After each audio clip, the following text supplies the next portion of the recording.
Silly. Hey everyone, it's Friday. It means it's time to deploy. Jim, how are you? How was your week? Good. I can't believe it's been a week. I feel like we are just recording yesterday. Tell me about it.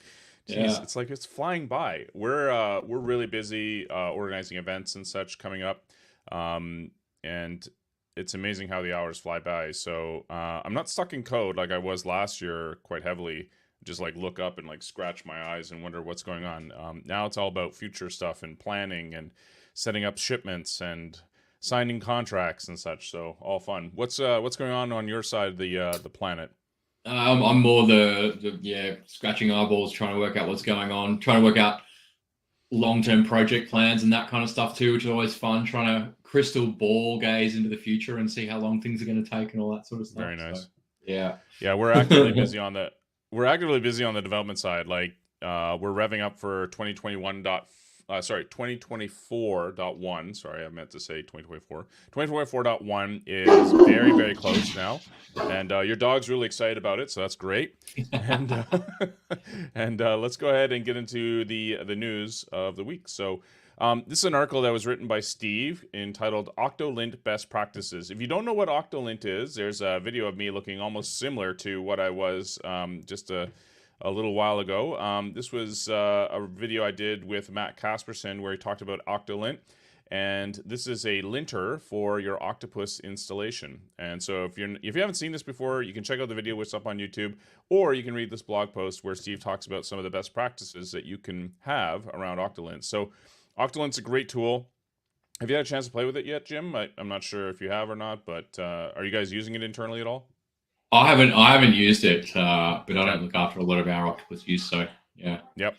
No worries. yeah. So Octolint allows you to walk up to your instance, and you can run it as a container, or you can just walk up to any instance, and it will give you basically any rule violations. So we have a bunch of rules that are built in, and these are things like how many environments do you have? What's your default group size for projects? Do you have any projects that are empty? Do you have any environments that are project specific? They should be reusable. These and other sorts of rules we have built into the tool. And so what Steve has done is just basically highlighted some of the best ones. And like he says, you can watch the video on this, or you can find our repository, right here. So this is under, it's not called Octolint in our repo, but it's called the Octopus Recommendation Engine, which I guess is a little bit nicer way of saying it. But here you'll find the source code for this. This is Octolint, and it's a command line tool. You'll run it, which means because it's a command line tool, you can also run it as part of a CI. You can run it as part of a pipeline if you so wish against your Octopus instance, so that's available there. So this is a blog post we're checking out, talking about all the best practices with Octolint. So thank you, Steve, for doing that. Another blog post we have here from Sean entitled Deploying Database Updates with Octopus and the Liquid Base Execution Container. So Liquid Base, they are a great tool. I'm going to get rid of this. So Liquid Base is a tool for folks who are managing databases, particularly around what is called database DevOps. Yes, that is a thing. Yes, you heard that correctly.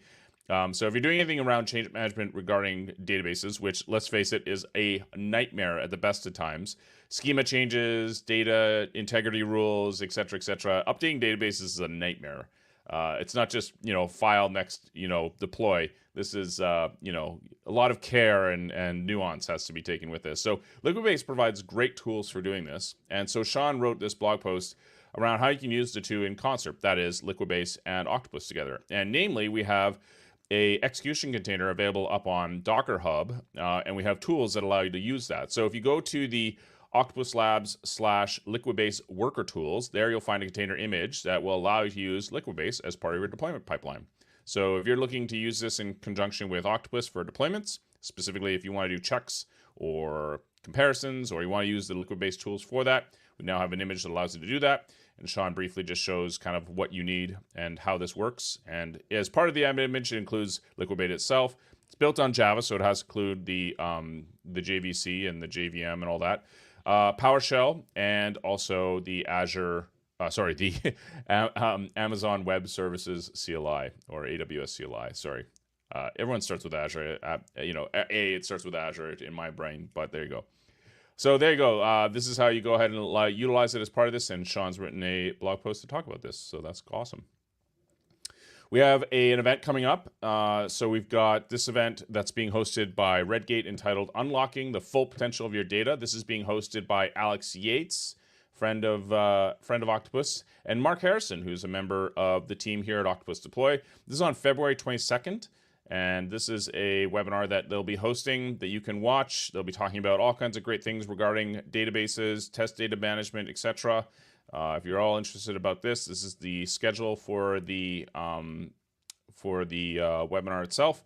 So feel free to check this out and let us know what you think. Mark and Alex would love to see you there.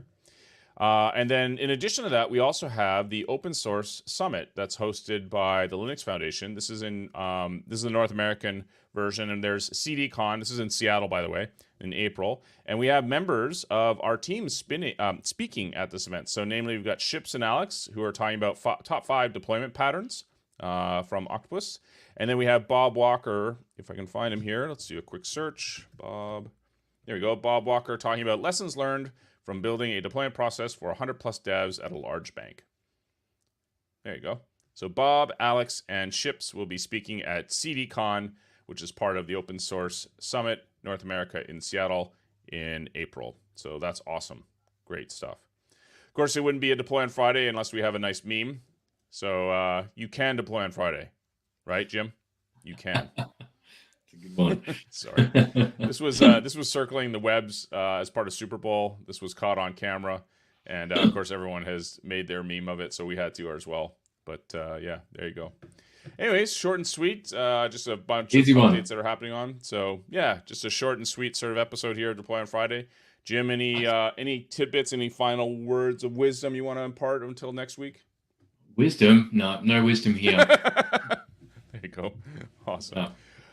All right, cool. Well, if you haven't done so already, please feel to like and subscribe this. We'll let you know when a new video is made available. And if you see anything that happens to cross the streams in the Ghostbuster term in your news or your neck of the woods and want us to talk about it, let us know in the comments below. Until next time, happy deployments. We'll see you next week on Deployment.